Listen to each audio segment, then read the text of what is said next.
Hunting for that magical genie with piles of cash? Join Candice and her guests as they uncover financial secrets, have a laugh at past mistakes, and savor financial rebounds. Thank you for listening. Let's dive in and do something today that your future self will thank you for. Welcome to Money Flow Genie, and I'm very honored to have a very special guest here today. This is Adriana Barrero, who has 28 years of real estate experience.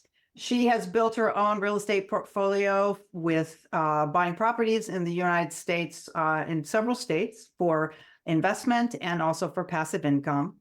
She's managed over 1,000 doors in her career and currently is a licensed realtor in Texas. Welcome, Adriana. How are you today?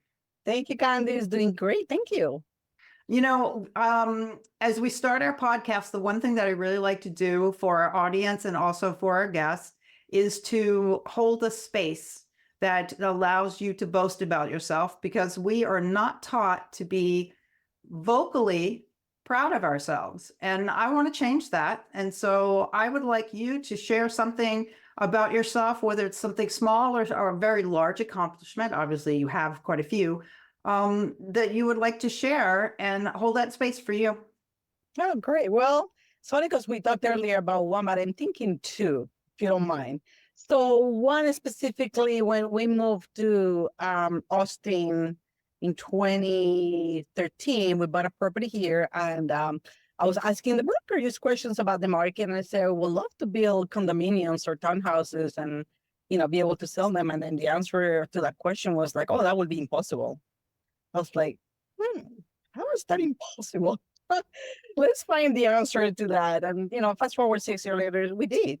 We were able to build, condominiums. And the last one was in 2020. We were able to build 3 properties in one lot and create a beautiful property, which we sold for over $1.5 million and back in 2020. So it's nothing impossible. That's one. And then the second one, someone told me early in my life that because I married really early, says, oh, you will not be able to accomplish anything in life. You are not going to do anything. I was like, okay, whatever. And, fast forward again, I was able to finish my career. I didn't finish it like most people, in your early 20s. I finished it later on when I had 3 children, but I finished it. I got my college degree in marketing and sales. So, again, it's just when people put these things on you, I don't know what we do that to each other, but I'm proud that I was able to accomplish that for sure.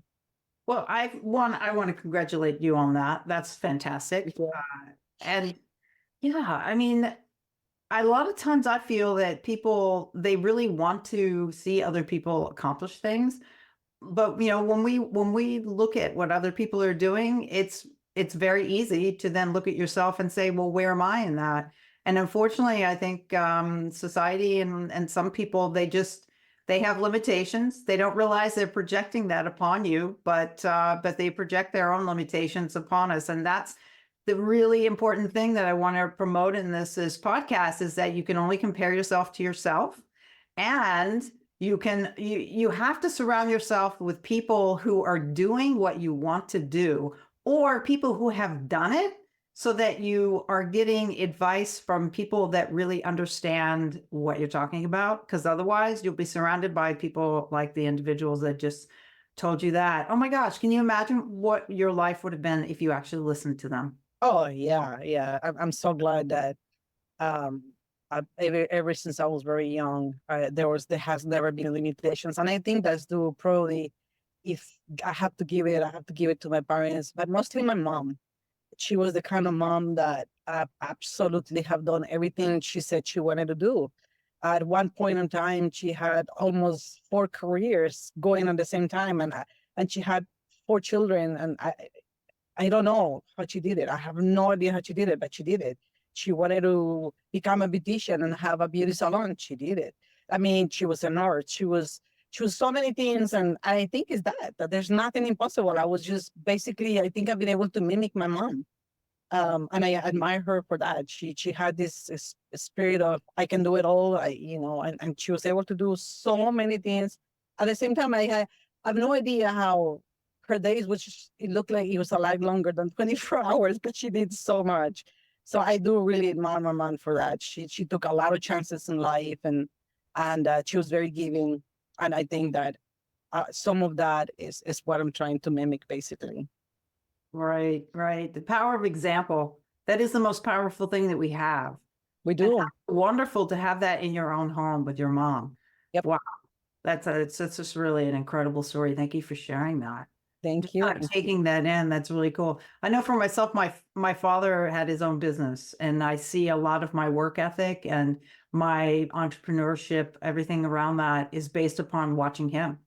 You don't realize, I don't know about you, but I haven't realized that until many years later, and then go, oh, where did I get this from? Oh, right. True. It's funny because we were writing a book, and until now we're not finished with the book. And one of the things that I realized a couple of years ago is like, oh my gosh, I'm so much like my mom, but I never figured that out until later on. So it's true. You don't figure it out until like start thinking, why is it that I'm like this? Oh yeah, I got it. Right, right. Well, you will have to tell us when the book comes out so you can help get that out there for you. Oh, for sure. Working on it. Still working on it. That's great. That's great. So let's go back up a little bit. So you came here into this country, and then how did you? So you made that decision. Like, I wonder what it's like if I can, build some townhouses here. How did you get started? Like, where did you go from that thought, despite the negativity that you were given? Well, the whole thing with real estate started only because my husband's a pilot, and we started moving around the world literally. And every time we move to a new city, we'll buy a property. And then when we leave the city, we'll keep the property and we move on to the next city. So then we'll figure it out by it's been the 7-8 times that we're moving, and we have some properties already. It's like, oh, okay, we're, without even wanting or thinking, we've been buying real estate, and keeping it and managing it. And so it was kind of, it's like, oh, okay, I realize, we're just buying real estate, and it's so far it's doing great. So by the time we moved to Austin, we have already been around the world because we moved and we lived in Asia for 10 years. We had some real estate, and we wanted to do more with it. So we started flipping houses. And then after learning how to do flipping, we flip a whole, a couple, and it did good. The learning curve was awesome because at the end, when we were starting buying houses, we just buy as it was and rent it out, and no big deal. Yeah, maybe changing carpet or painting, but that was it.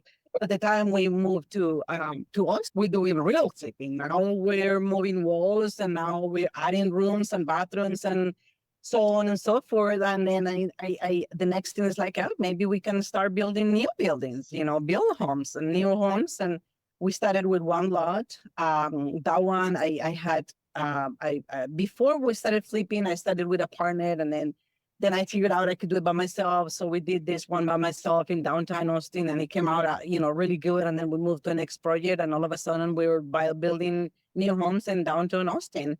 So it was just that, it was just like, one thing next to it led to the next one and the next one and the next one.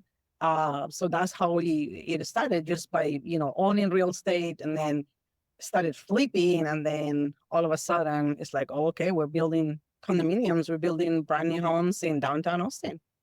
So from the transition to buying existing homes and then going to building, were you seeing that the amount of work involved to add a bathroom and to do the renovations, that it cost effective? Like, how did you decide, let's just build from ground up? Was it just having the experience? Like, can you touch on that a little bit more?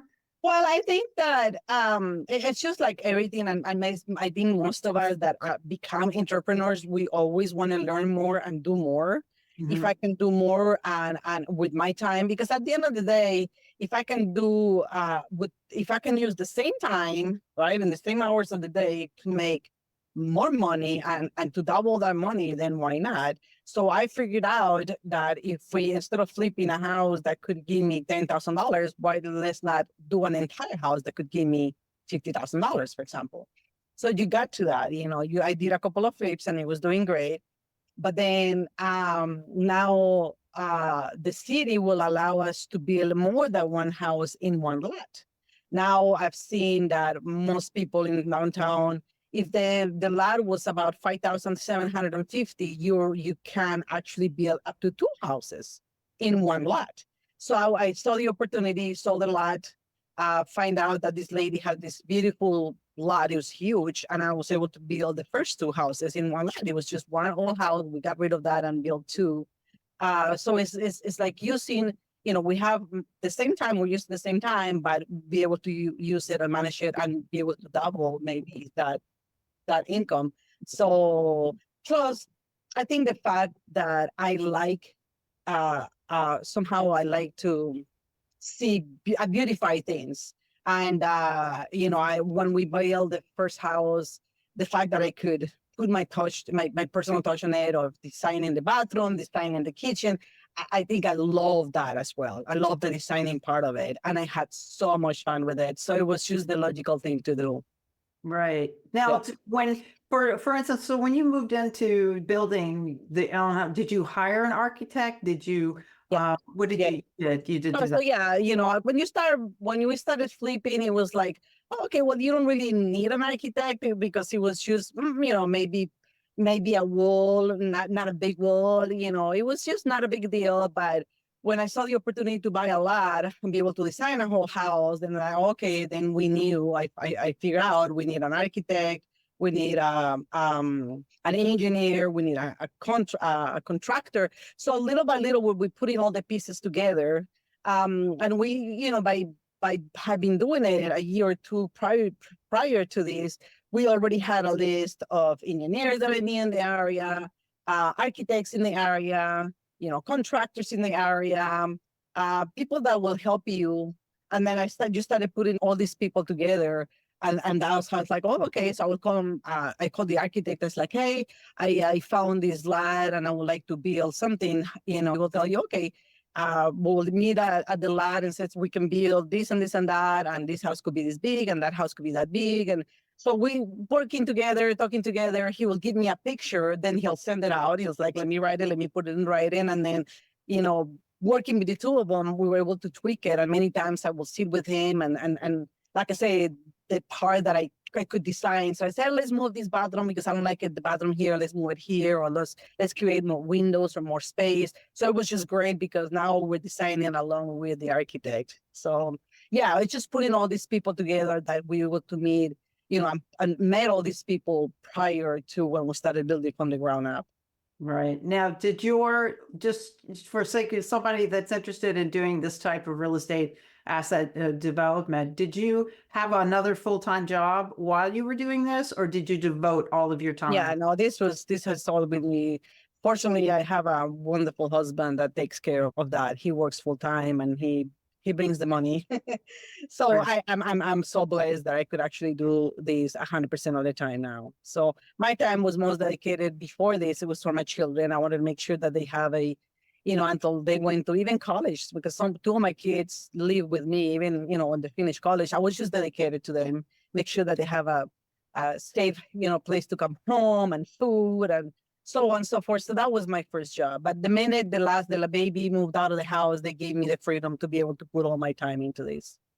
And well, that says a lot about, going for, first of all, your dedication to your family, but also dedication to yourself, that you took on this endeavor and later in life, rather than, a lot of times we always think we're too old to start something.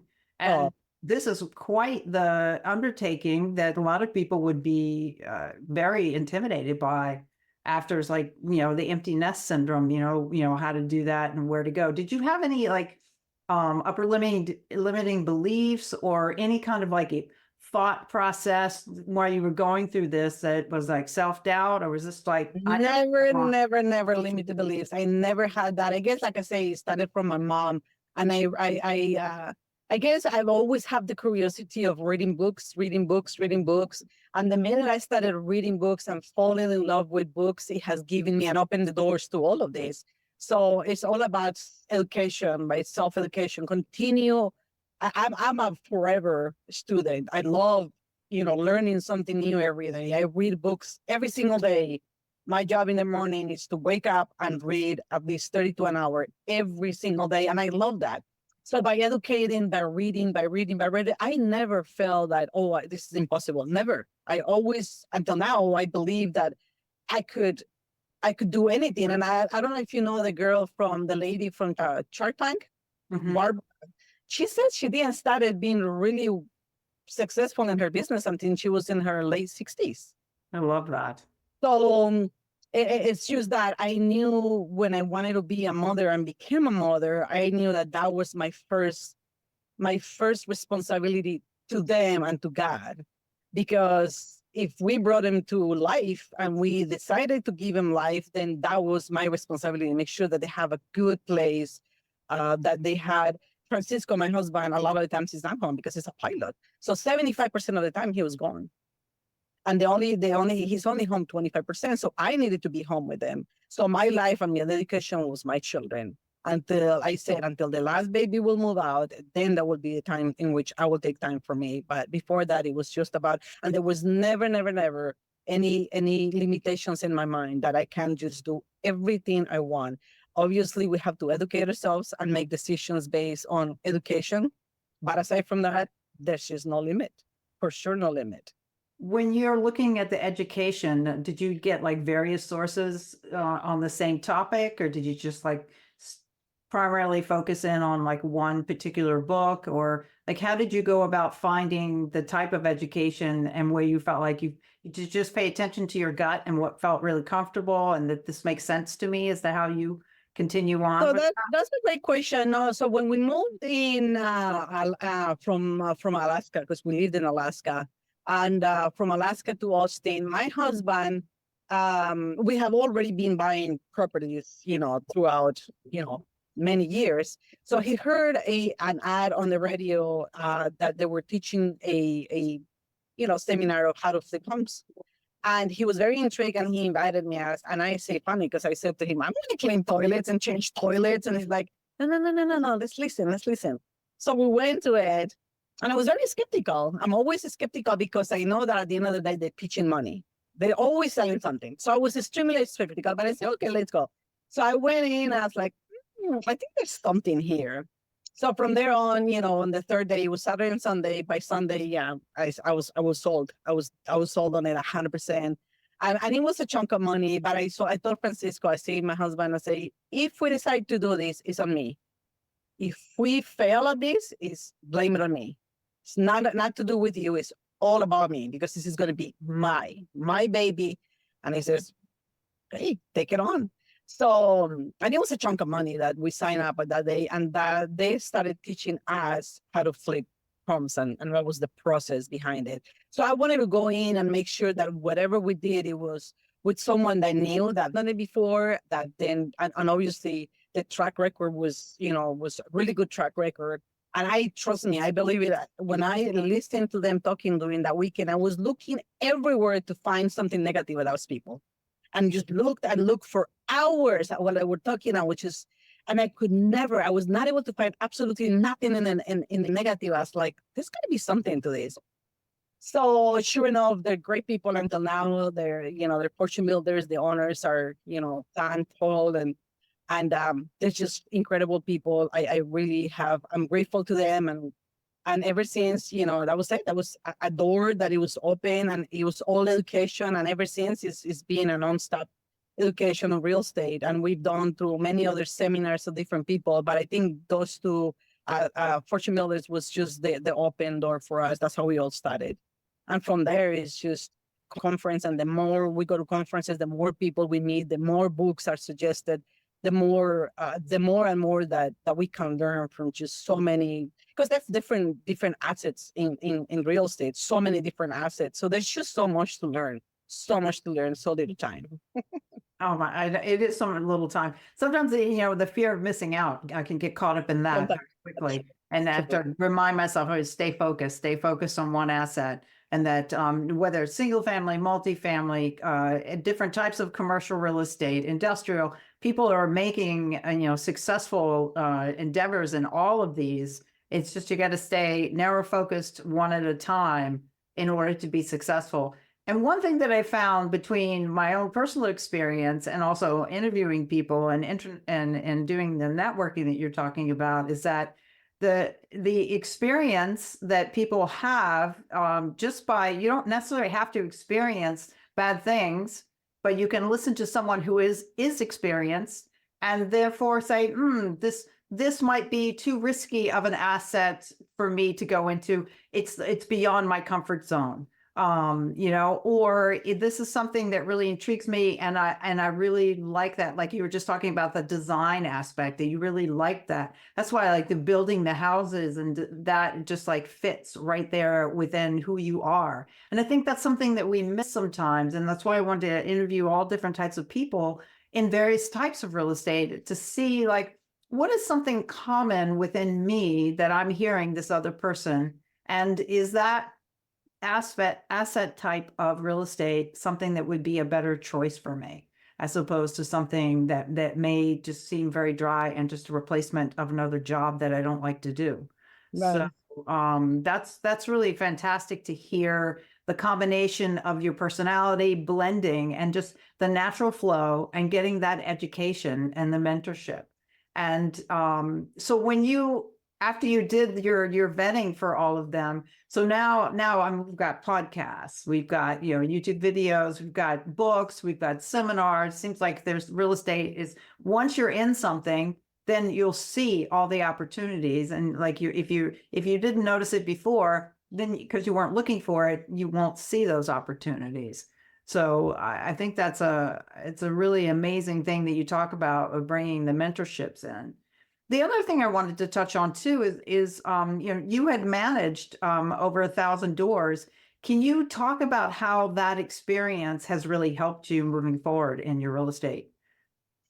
Well, yeah, it's interesting that you start looking into. Imagine this was over. I was 20, I don't know, early 20s, so it's over 30 years ago, and you don't realize that how that is how that's playing in my life right now, and how important it is that I had that experience, because being part of the management company back then, I started from the very bottom. I was just a listing agent, and from the listing agent, I went to an assistant manager, and then from the assistant manager, I was the manager.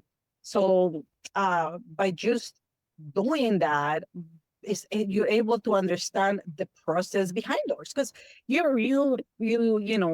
a owner of multifamily or any other asset, you hire this property management, and obviously a very smart owner will pay attention and you have to be involved in the process and what goes in and out.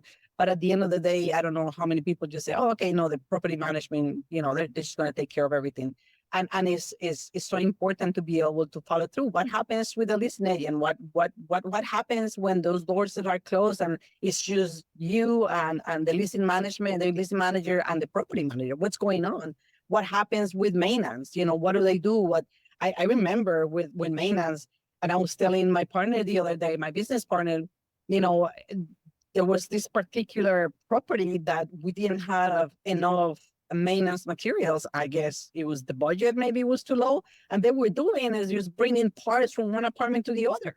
They were just playing. It's basically like playing. But at the end of the day, why they did that, I don't understand. But it's like, I was like looking at that, I was like, why is that? It should be enough parts. Like if they need to replace something in the refrigerator or the dishwasher or whatever, that it should be enough parts. But again, looking at that, maintenance, what happened with maintenance, with work orders, with, apartments that they were supposed to be ready, why were not they ready? When it comes to leasing, what are the leasing agents doing? Are they doing their job? Are they following up? Are they just, listening to music all day and without even paying attention? Are they answering the phones the right way? Are paying attention to these leads that are coming in? What is the manager doing? Is she really doing her job?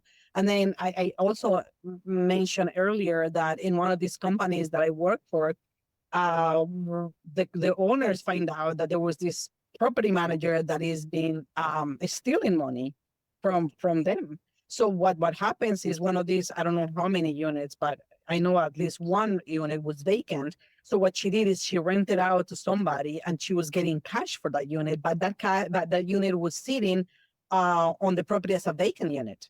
And she would always put it vacant for months, and probably, I don't know if it was more than a year or not, that I don't remember, but she was getting cash for that. So she was show that the property was vacant, but she was actually, someone moved in and then they were paying her cash underneath. So things that you will never think that someone will actually do it. And she actually put it out for over a year.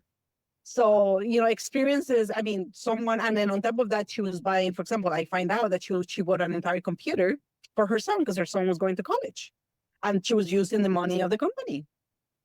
I mean, I looked at that, I was like, oh my God, I mean, she really, I mean, I don't know how you can actually be able to look at somebody else and say, I did that. I mean, it's incredible. She was let go and there was not really a big issue. They tried to keep it off the news because it was a big company that was growing back then.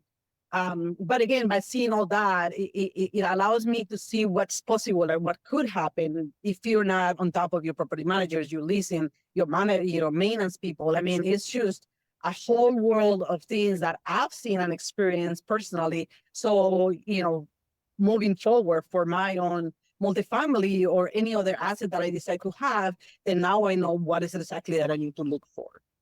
Yeah. Wow. What a great experience. Not that it was fun for the property or the people involved on either end, but thank you for sharing that experience, because it's one of the things that, a lot of times people think, okay, so if maybe I do let a tenant pay in cash, well, there's no way to track that unless it's a little paper receipt. And thinking that you're going to save something and not have it on the books. One of the things that people forget about when it comes to real estate, and if you're using this as an investment property, you want to actually, even though you're going to be, there are all sorts of things that you can use as deductions to not pay as few taxes as possible, but you're going to have to pay taxes. But if you don't put things on the books, when you go to sell that investment property, you have no way of proving that property is as lucrative. And then you can't fight and say, oh no, my property's worth this. No, it's not if you don't have that documented. It's not in black and white. And one of the most beautiful things too now is that we have all of these software systems and technology out there that money doesn't even have to exchange hands now with the property management. Anybody have a problem with a leaky faucet or stopped up toilet, they even have work order requests that can go into the software. And all of that is worth the investment to avoid exactly what you were talking about. And then you can track, when did they show up? When did they respond to the tenant? All of these things. Yes, there is a lot of freedom that comes when you purchase, a real estate property. If you have a really good tenant and a good property management company, things can go smoothly, but you just still have to be present in that completely. 100%. Wow, that's amazing. Now, when you move forward, is there any specific piece of advice or guidance that you can think of for listeners who may be either wanting to, go to the next level in real estate investing or starting to fix and flip on their own? Like, what are the things that you would like for somebody that's new getting started? What would you suggest for them to do in that process? Well, I think the most important part of everything is education, educate, read, and read some more. It's all about the learning curve. And yeah, definitely you have to do it in order for you to learn certain lessons that you will never learn by just reading.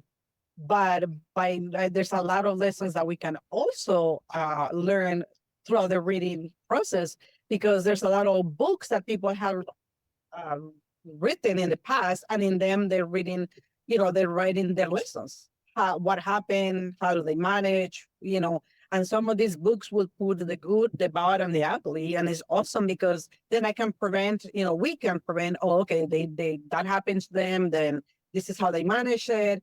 And I always believe that the only way to be able to get into, because we're always going to make mistakes. I'm not going to say that this process for us was just an easy cake, that nothing ever happened, that it was all amazing and incredible, because I'll be lying to you. There's plenty of lessons learned, and some of them were what we call it bloody noses. We learned it the hard way, right?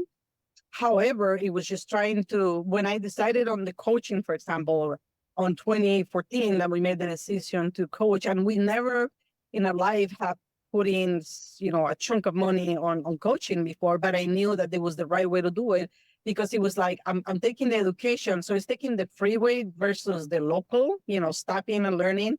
And they will teach us the lessons that they learned the hard way, and they pass it over to me. So it was just that education process. Without education, we should not do absolutely anything.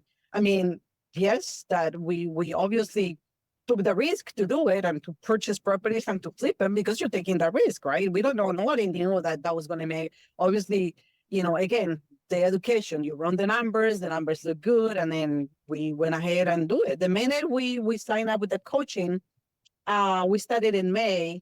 By I think it was the August of that same year, we bought 3 or 4 properties. It's a lot of money. Within less than 6 months, we have 3 properties under contract. That's insane. Actually, 4 properties under contract by the end of the year on 2014. Wow. That's good. So I needed to know that if I put all that money, to purchase those properties and to flip those properties, there was going to be a system, a process, and something that I could look into and say, okay, this is going to work. We'll see what sticks. So it's education. I knew that I had an education system, that I had people helping me along the way, and processes in place that I can follow. So hopefully it was going to be a profitable. So they would learn. Did I learn lessons in that process? Oh my gosh, so many. Did I have bloody noses? Plenty. But I could say that we made money. That in some of the properties we didn't make as much money as we wanted to, but in some we did great money. So, but I go back, and the bottom line is education. Don't try to do things on your own and think that, all right, let's try it and see what happens. So a lot of people say, well, people are doing out there and they're surviving. Yeah, but I've seen a little bit of everything in the process. I met someone personally that unfortunately started doing the same business as we were doing, and he started buying houses after houses after houses, and then he was raising money from other people, and he was not doing a good job. He didn't have good contractors, and he kept on buying houses and houses and houses.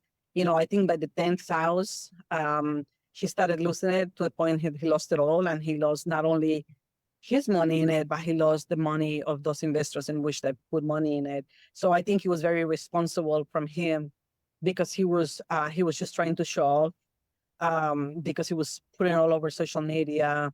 But he, in his conscience, he knew he was not doing a good job. He was not hiring the right contractors. He was not doing the job the way it's supposed to be doing it.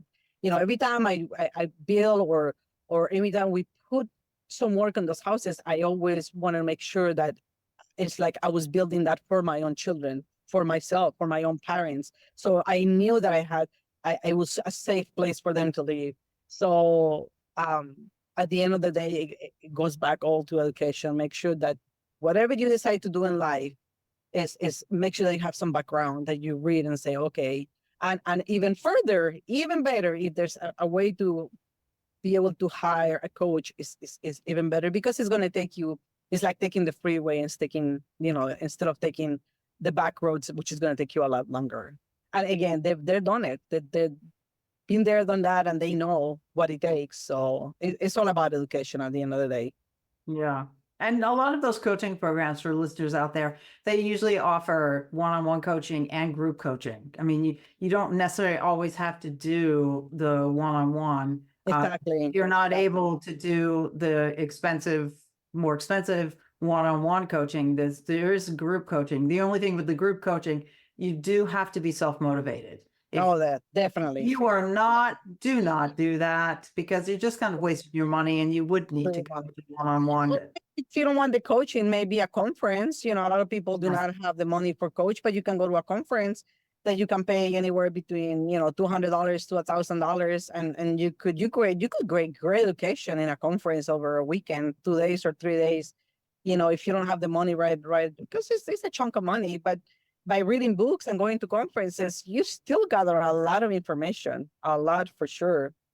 And obviously, you have to be able to belong to groups that are doing the same thing, meetups, or, there's plenty of groups around town. Anywhere you go, that you will find a meetup, and you learn from others. You don't necessarily have to buy coaching if you don't have the means, but there's so many meetups throughout any town that you can go, and the best ways to learn from others. You can always, go to a meetups, find someone that has done it before, and say, hey, I might not have the money right now, but I am willing to learn. How can I help? How can I serve? And from there on, take it on. So many people have started from nothing, with not even $1,000, and just basically by showing up and tell someone else, I'm here. How can I help? How can I serve? You know, and then be part of that learning process with somebody else that already done it. I know that a lot of people will allow you to do that as well. So at the end of the day, it's not even the money. It's more of the what you say, the will of power. Do I want to do this or not? Are you in 100%? You cannot be in it 99% or 50% or 60% or 10%. It's got to be 100% all in. Yes, yes. And I like that idea too, of being able to meet up with someone else that has, and please vet these people, but Oh yeah, you can go in and do work for them, and sometimes get paid, sometimes just volunteer to help them, yeah, to and learn side by side. If you're motivated, somebody that's experienced, and you're showing up, like really showing up like you're supposed to show up, people are going to see that. And yeah. one thing that I've learned in this particular arena is that if people have the will, there's always people that have got the experience that are so enthusiastic for you, and so much wanting to help you and show you the ropes. As long as you're not abusing that, just remember that it's a small world. But we love to help each other move forward. That's one of the reasons why I started this podcast, because I realized just how few people out there really understand the concepts of what we've learned. Now moving into the multifamily arena and passive investing in multifamily as a private investor, I had no idea that existed. I wished I'd known about that. I love being in real estate. That's why I'm on the general partner side of that. So it's really wonderful advice that And it's give and take, right? Give and take. It's not all giving, it's not all taking, it's give and take, give and take, give and take. And people will see that in you. And you will be born really quick if you're not. Someone that I met earlier when I started doing this in Austin. And actually we partnered up together, but realized later on that he was not the best person to do business with. And he's probably not even in Austin anymore. I guarantee you, he had to move out because he started, taking advantage of people to the point that everybody knows his name in town. And I'm sure he's no longer in town because you never hear him anymore or see him anymore. And like you said, this is a very small group. You think it's a big world, and it's not. It's a very small world when it comes to investing, and you will know who is who, not only locally, but in other states. Like I talk to people in different states, and people see things and hear things. And if you do a bad thing, and you're trying to take advantage, your name will be out there sooner or later. And the only thing that we have at near the end is my reputation, my name. That's all I ever have. I don't, it's not the millions or the billions that we show off, it's our reputation. If my reputation is tainted, I know I'm going to have a really hard time to move forward. I guarantee you, because world goes really fast, and it's a small world, very small world. But in the same token, if you do well, and if you're an honest person, and if you do good to people, it'll come back. It will definitely come back to you for sure. One of the things that I learned in my mentorship program, and just by watching different people create partnerships, and we had in our mentorship program, there's a questionnaire that you sit down with your potential business partners and you start talking about your core values. And one of the things that I learned, and I watched it, and it really kind of holds true, at least it has on my side, is that start talking about difficult situations, make up situations, and see how that person responds. Will they ask more questions about the situation, if it's a made up scenario, or do they say, oh, we'll just deal with that when that comes? Why do you want to answer? Why do you want to talk about that now? That doesn't make any sense. That latter response, if they don't want to talk about it, you don't want to be in business with them. Yeah. It's going to tell you right now, if they're going to dive into the problem solving of a make-believe problem, then that's somebody that's going to be there when it gets difficult. Yes, true. And unfortunately, when people are under stress, they will do different things, right?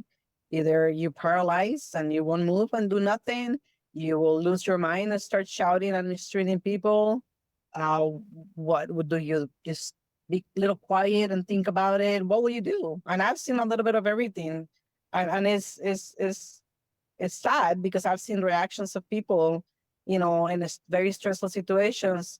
And I've seen it, and it makes you think about it. A person, or well, if you did that, what happens if the problem is even bigger?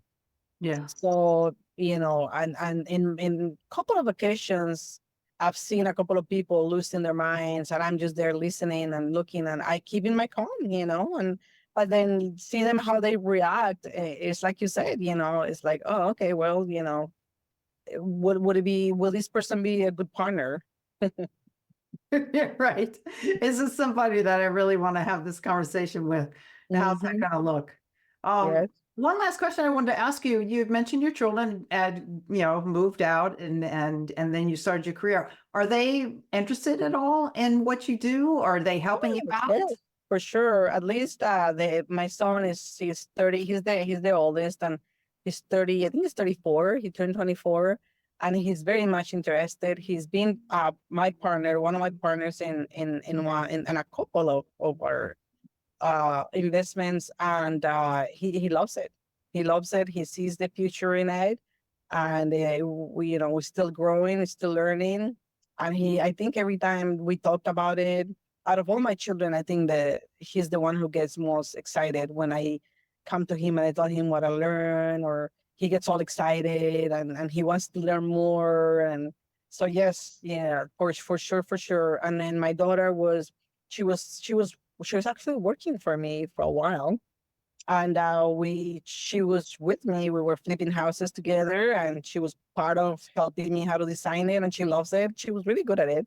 So she was, and she also, I think, at one part we put in money together in one project. So yes, they and the little one, we used to stage properties together. I used to also own a staging company, and we used to stage properties for other investors.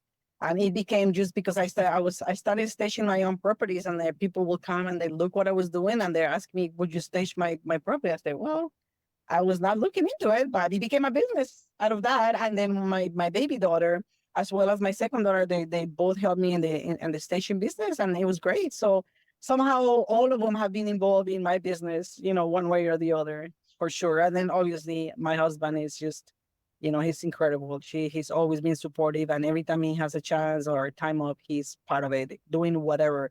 We needed to paint, we needed to clean, we needed, owning property. You have to do things that sometimes you don't even do in your own house, even cleaning toilets. So he's the kind of partner that does anything, and I love my husband for that. He just does anything, whatever. He will take his uniform as a pilot and put in the cleaning toilets and painting fences, whatever it is that it needs to be there. As long as it needs to get done, we'll do it. So I think all of them have been involved in one way or the other, and they're always backing me up for sure. Oh, that's so beautiful. I love hearing that. I love hearing that. This is magnificent. It is. You've planted a seed, and now they have the option to continue to grow that seed, or have that experience, and who knows where that will go for them, or choose something else in their lives. Oh, that's so fantastic. I love it. So we've run out of time, but this has been fantastic. And I hope our listeners have learned a lot from our experience of talking about, what you've done and the experiences that you've had. I'd like to end with a little quote. And if you have anything you would like to add to that, that would be excellent. This is a quote by Rumi, which is, "Life is a balance between holding on and letting go." So I think it is a delicate balance to know when to transition from one thing to the other. The whole real estate, just thinking about the whole real estate world, there is a balance between what do I focus on, what's gonna move me forward, and what is not working, and I just need to let go of. That's true. And I definitely, I was part of that at one point in time. I had to let go of a business, and it's painful. It was not the greatest decision that I have to do. That, it was a painful decision to let go, but I knew that was the right thing to do. So we had to let go. As much as it hurt, you have to let go. So yeah, it's definitely a delicate balance, letting go, move forward, and then what's the next? Yeah. So it's true. It is definitely true. It's a perfect balancing act, and we have to learn, like you said, when to let go and just move on. And when we started on this business, I never thought, to tell you the truth, I never thought that I would be looking for, multifamily assets of properties of over 100 units or so. I mean, that was not what it was in my mind 10 years ago. Mm-hmm. I mean, never. But again, it's just moving little by little, letting go of those things, the past, okay, because you see that there's something greater, and then you're moving forward with that and letting go, moving with the new. So it's true, a delicate. It's like a dance, right? It is a dance, and you can do both at the same time. Exactly. That's the other thing. The one thing that just like drives me nuts is that no one operates well under stress. People may say that, but the brain does not operate well under stress. You make more informed decisions when it's a less stressful situation. And this whole idea that this whole people saying, "Oh, you got to burn the ships," to basically to motivate yourself to move forward. Well, then if you're trapped, I mean, look at the market that just recently happened. I know people that burnt the ships. Basically, they quit their jobs to make sure they could do 100% real estate. And who knew the market was going to do what it did and made it the competition high, very difficult to acquire properties. The interest rates went up. Well, how about that checkbook balance? You quit your job, but this is not working over here. So why not do both at the same time and have the patience to build one? And then when the one is built up enough, then let go of the other so you can then bring that one up. And that's a delicate balance to determine when. And it's a delicate emotional balance to make that decision. That's true. Sure. It is hard decisions, but I think it's the delicate balance between those two. Yeah. Because we don't have a crystal ball, unfortunately. I know. So, it would be nice to have one. Maybe I'll get one for the set. That would be the next thing. Since it is the money flow genie, I could just the crystal ball. Where is it going to come from? No one knows. Yeah. No one knows. Well, thank you so much for coming on and sharing your time and your experience. And I hope our listeners got a lot out of this. I'll have all your information in the show notes. And I will see you next time. Hopefully, maybe in a year, we'll come back on and we'll talk about where you are at this point.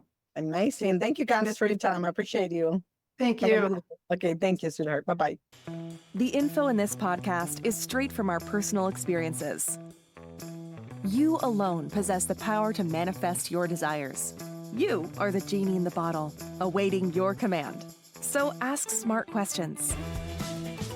We're not licensed financial pros, so be sure to consult with a licensed professional, attorney, or tax consultant.